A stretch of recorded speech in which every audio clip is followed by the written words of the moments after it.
उद्या देशाचे संरक्षण मंत्री आदरणीय अमित शहाजी रायगडच्या दौऱ्यात येतात। त्यांचा नियोजित कार्यक्रम निश्चित आहे आणि आपण म्हटल्याप्रमाणे खासदार मोदयांकडे, तटकरे साहेबांकडे ते प्रीतीभोजनाला जाणार आहेत।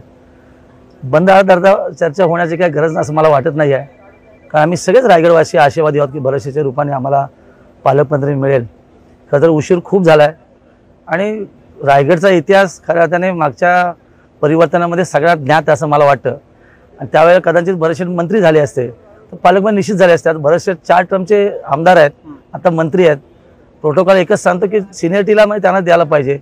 आता नेहमीप्रमाणे तटकरे साहेबांचा हव्यास असतोच, तेव्हा जरी असलं तरी रायगडची जनता स्वीकारणार नाही आहे आणि आम्ही सगळे आशावादी आहोत की परवानंतर उद्यानंतर निश्चित आम्हाला न्याय मिळेल।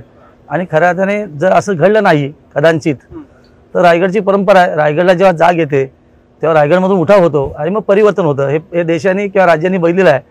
त्याची पुनर्ती होऊ नये म्हणून वरिष्ठ नेतेगण या संदर्भात योग्य निर्णय घेतील आणि म्हणून आम्ही वेट अँड वॉचच्या भूमिकेत निश्चित आहोत। दे धडक बेधडक वृत्त देणाऱ्या आपल्या शिवसत्ता टाइम्स न्यूज चॅनलला लाल बटन दाबून सबस्क्राईब करा आणि बेल आयकॉनला क्लिक करायला विसरू नका।